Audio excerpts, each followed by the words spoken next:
There is no such thing as lifetime freedoms.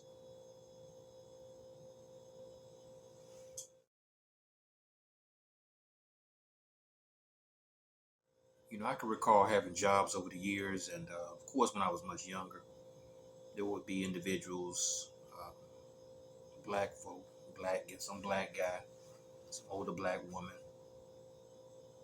would approach me and say, "Hey, you gotta look out for him.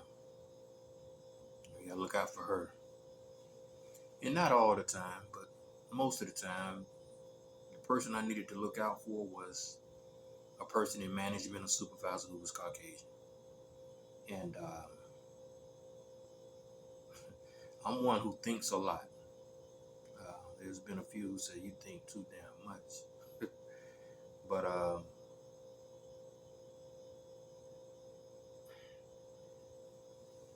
although being warned who to look out for on the job, I noticed that the very person that I'm being warned about, once they came on the scene, walked by, whatever, the person who was warning me would break. They would resume to doing what they're supposed to do, whatever that consisted of. But such sudden movement uh, to disengage conversation, I mean, here you were just warning me. Just their demeanor, the way it changed after laying eyes on the person who is deemed an asshole or the cross, person you have to watch out for to get you fired. After this pattern, happened often,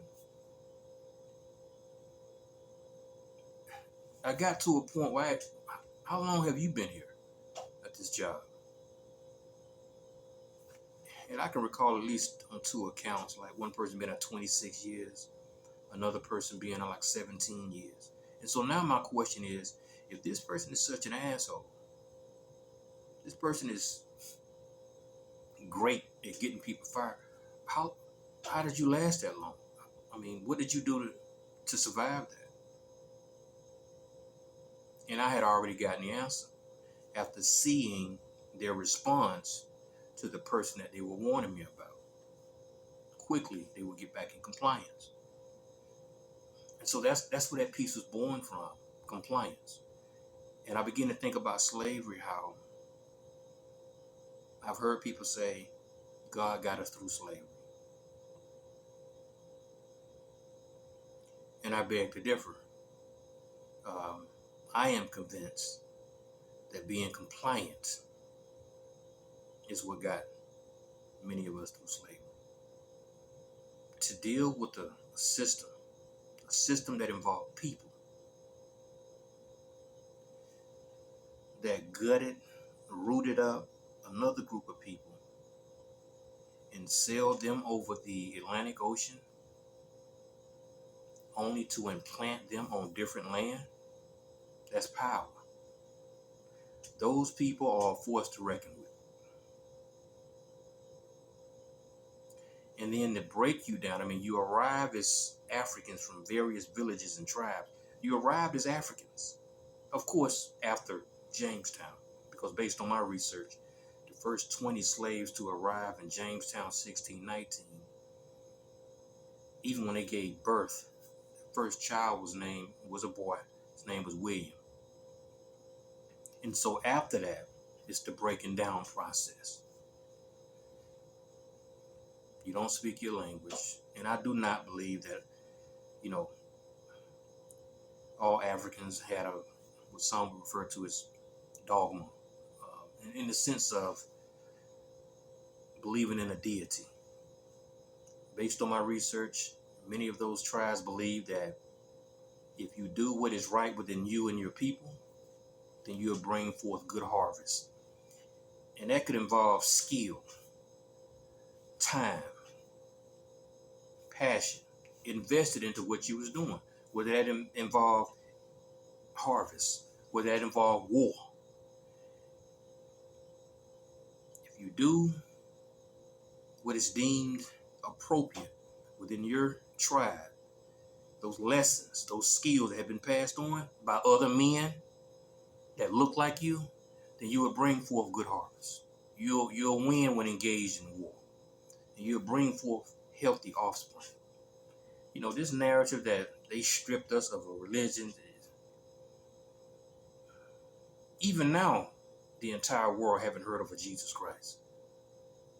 Even now, with all this technology.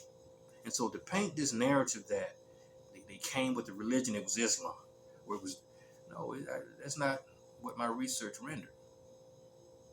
All Africans were not bound to literature, scripts, and the concept of a deity.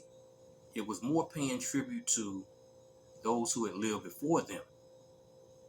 And they didn't even deem them ancestors, fathers, grandfathers. It was that immediate. Ancestor shit is something that African Americans feel empowered by using that. And so even now, it's like African Americans were introduced to Christianity, and then Islam, the Black Power movement.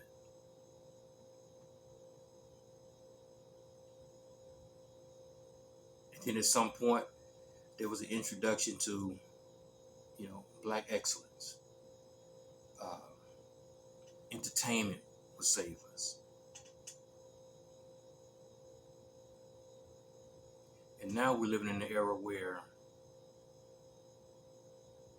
Black folk feel that ancestors are conveying a message to them.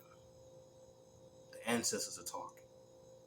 When in essence, they couldn't overthrow the system in their day.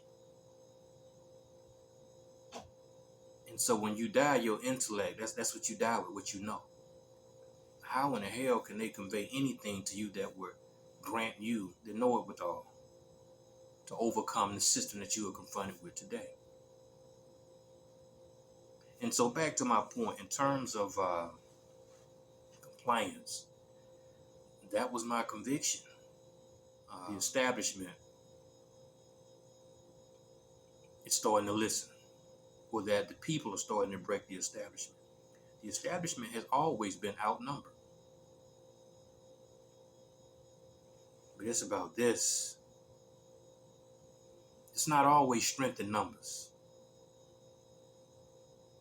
It's not always strength in numbers. That has been proven time after time after time.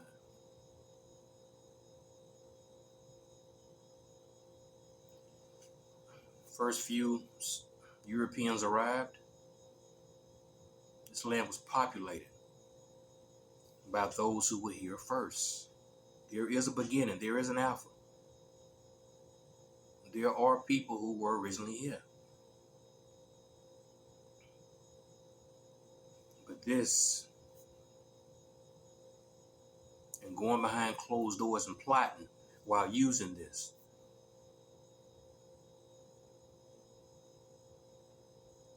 and those people eventually became settlers. And with all this land, we can build something. We can build something. And although slavery is global, it's a universal method, it's universal trade, it's a universal experience. Some of the best slaves arrived from Africa. And so once again, you have this situation where you have a slave owner who he's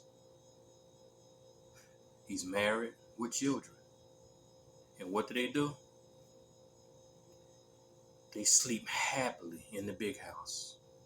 Some slaves had the privilege to sleep in the basement of the same house where the slave owners were. And of course, you have what was called the living quarters.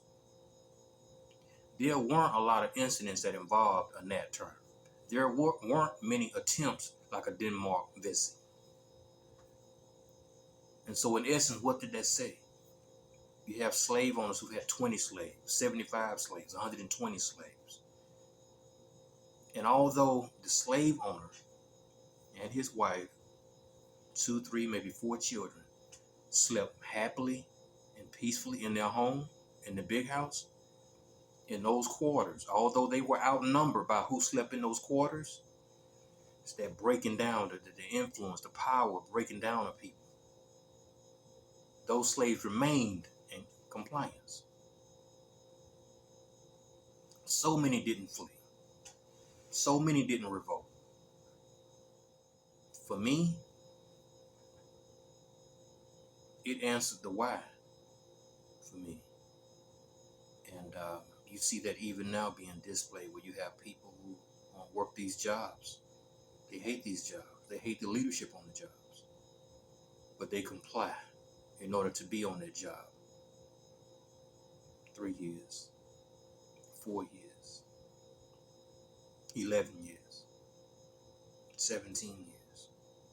Although the days of people appearing on job sites now is probably not going to continue to be in the 20s and beyond. If so, there'd be people, consist of the leadership, if they don't incriminate themselves out of greed, or sexual crimes of some sort. The white canvas itself represents white land, white America, white world, and then the black body symbolizes some of the first slaves. And you see the left hand on the left hip symbolizes pain. However, even with that pain, they continue to keep the right hand on their side, compliance.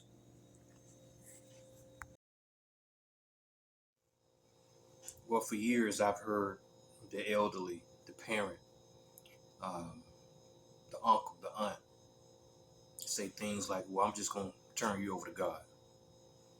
And too often, the person who was left in the hands of God succumbed to a death, early death, fell to incarceration, which oftentimes led to struggles, homelessness, due to the fact that they were convicted felons. And so waiting on God, it speaks volumes. It's touchy. A lot of people have waited on God to intervene in their marriages, um, and it dissolved. It crumbled. In some cases, until death do you part, some people were murdered in their marriages. People have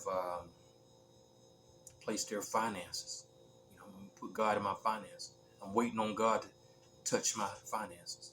I've been tithed and offered for decades, and I'm waiting for God, waiting on God to change my financial status. People feel to realize you have a role you have to play. And if you're not going to play a role, you have to be able to stomach discarding, whether it be your marriage. I've told some mothers that, your child don't belong to you. Your child belongs to the streets. Yeah, he or she may have your last name, may have your features, but your child doesn't belong to you. And that's hard for especially a mother to hear.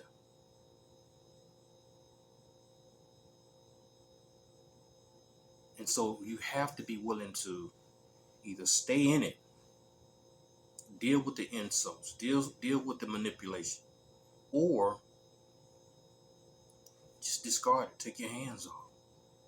But this idea that God is going to intervene and I'm going to wait on God, no, you have a role you got to play. And if you can't play that role, if you're not going to play that role, your only option is to discard the situation, the relationship.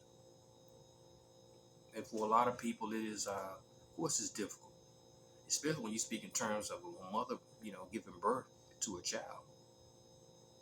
But the reality is there are a lot of mothers who have lost sons and daughters who couldn't deal with them. And their only response was, I'm just going to put it in God's hand. And you know what the results were. Your marriage, I'm going to put it in God's hand. There's so much pride in these relationships now.